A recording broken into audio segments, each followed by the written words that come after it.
میرے عزیزوں اور دوستوں، اسلام کی تاریخ میں ایک عورت گزری ہے اور یہ بنو عباسیہ کے دور کا واقعہ ہے، اور بنو عباسیہ کے زمانے میں ایک بادشاہ بڑا نامی گزرا ہے جس کا نام ہارون رشید۔ یہ جمل اسلام میں مکتب کی کتابوں میں پڑھایا جاتا ہے، ادب اور لحاظ کے قصوں میں ہارون رشید کا نام آتا ہے۔ ہارون رشید کی بیوی کا نام زبیدہ، کیا نام تھا؟ زبیدہ۔ ہارون رشید کی بیوی، میری ماں اور بہنوں، آپ نیک کام کرو نا، نیک کام کرو۔ ایسی عورتوں کی ضرورت ہے جو نیک کام کریں سماج میں۔ ہارون رشید کی بیوی زبیدہ نے خواب دیکھا۔ خواب دیکھنے کے بعد اپنی لونڈی کو بلایا۔ اس زمانے میں ایک بہت بڑے عالم تھے جن کا نام علامہ ابن سیرین تھا۔ وہ خواب کی تعبیر بڑی اچھی بیان کرتے تھے۔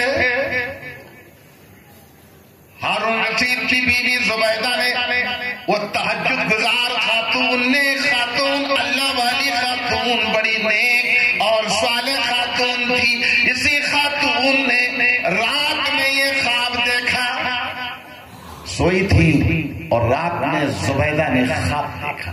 خواب کیا دیکھا؟ خواب دیکھا وہ دیکھ رہی ہے کہ امیر ہو، غریب ہو، مقیم ہو، مسافر ہو، قریبی ہو، دور کا ہو، سارے کے سارے لوگ انہوں نے خواب دیکھا۔ ہارون رشید کی بیوی زبیدہ نے دیکھا کہ دنیا کے سارے لوگ میرے ساتھ زنا کر رہے ہیں۔ کیا خواب دیکھا؟ کہ میرے ساتھ کرداری کر رہے ہیں، یہ خواب دیکھا۔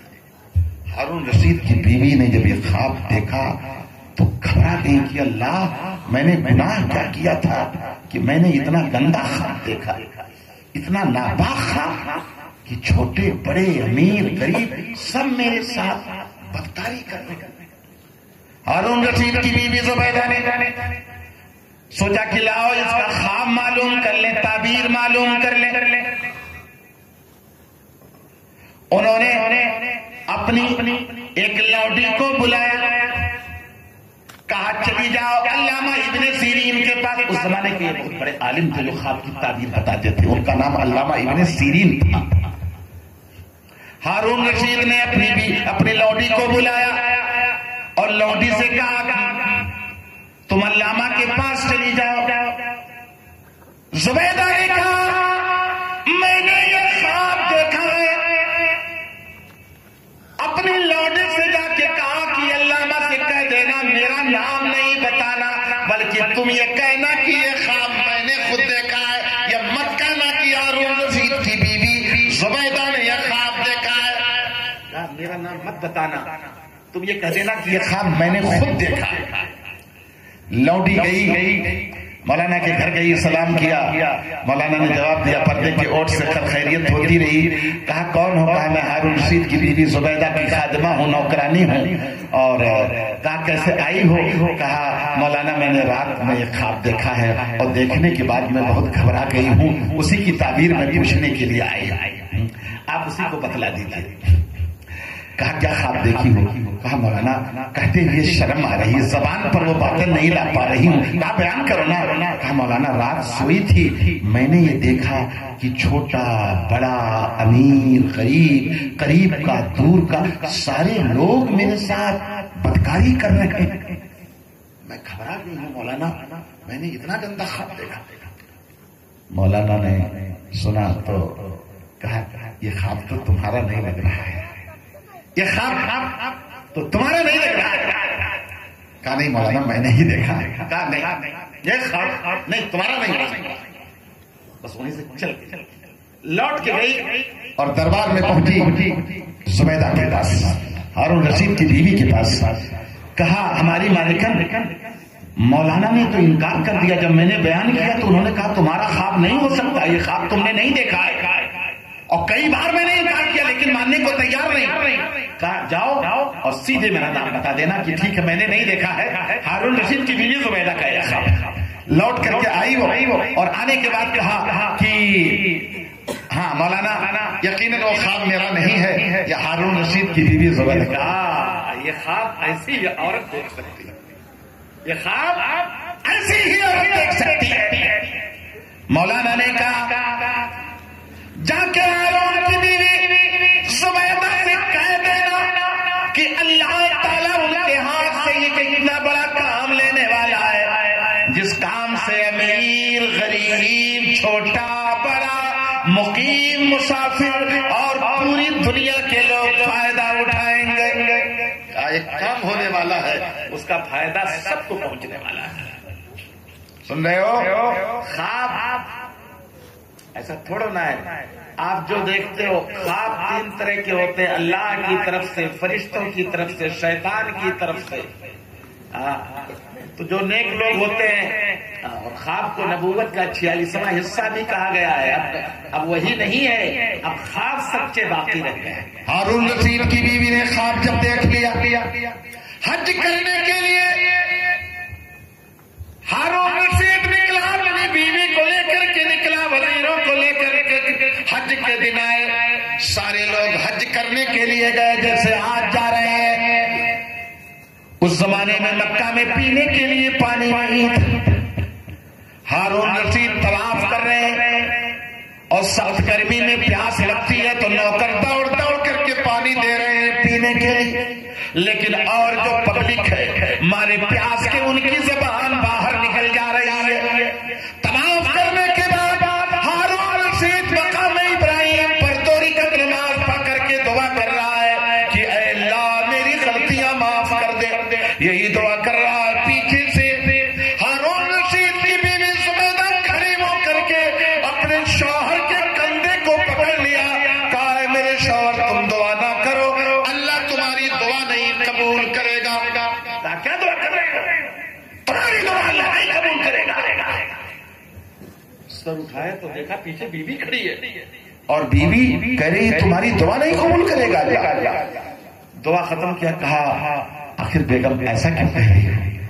کہا بادشاہ ہو نا، حج کر رہے ہو، پیاس لگ رہی ہے، نوکر پانی لے کر کے دوڑ کر کے پانی پلا رہے ہیں اور تمہاری یہ جنتا جو تمہاری رعایا تمہاری حکومت کے لوگ ہیں ان کو پیاس لگتی ہے، انہیں زبان باہر نکل آئی ہے.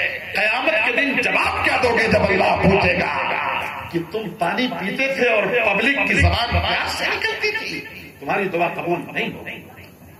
اس کے دماغ کا پردہ کھل گیا. لوٹ کر کے آیا، حج پورا کر لیا. آیا، آنے کے بعد ایک دن اپنی بیوی زبیدہ کو اپنے کمرے میں بلایا. کہا ہے زبیدہ تم میری بیوی ہو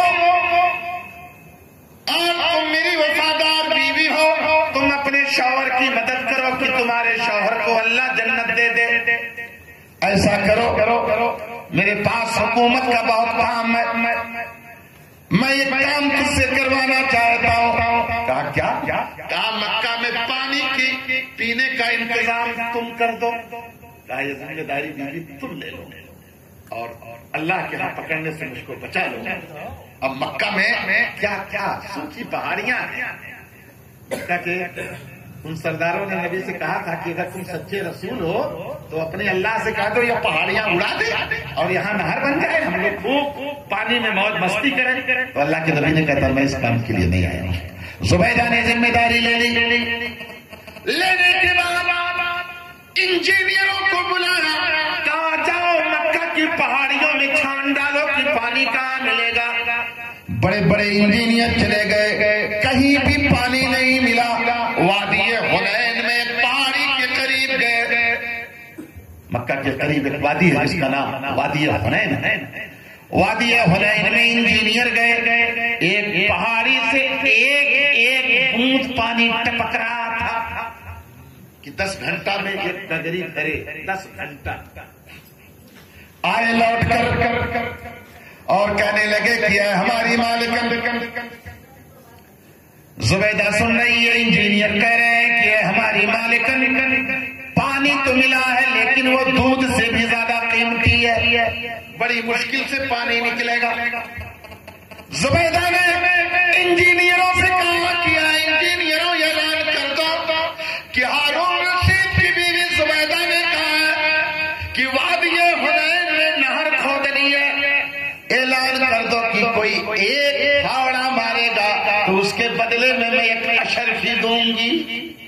اعلان کرو پوری حکومت میں کہ اگر کوئی ایک پھاوڑا مارے گا تو میں ایک اشرفی دوں گی. معمولی روپیہ نہیں، ایک پھاوڑے کے بدلے میں وہاں تو لاکھوں کروڑ پھاوڑے لگنے والے. پہاڑیاں توڑی گئی، توڑنے کے بعد نہر تیار ہو گئی. ابھی 30-40 سال پہلے تک اس نہر کے نشانات تھے. بوڑھوں نے دیکھا ہے، جو بوڑھے ہمارے باپ دادا نے جو حج کیا ہے، وہ نہر کے زبیدہ کے نہر کے نشانات باقی. نہر تیار ہو گئی، پانی کے پینے کا انتظام ہو گیا، چاروں طرف پانی ہی پانی ہو گیا. اور جب پانی کی نہر تیار ہو گئی تو زبیدہ نے اعلان کیا کہ اس کی خوشی میں دریائے دجلہ کے اندر جشن مناؤں گی. دارالخلافہ بغداد تھا اور بغداد میں دجلہ ندی بہتی تھی. کون ندی؟ دریائے دجلہ. دریائے دجلہ میں اعلان ہوا، کشتیاں دریائے دجلہ میں سجا دی گئی.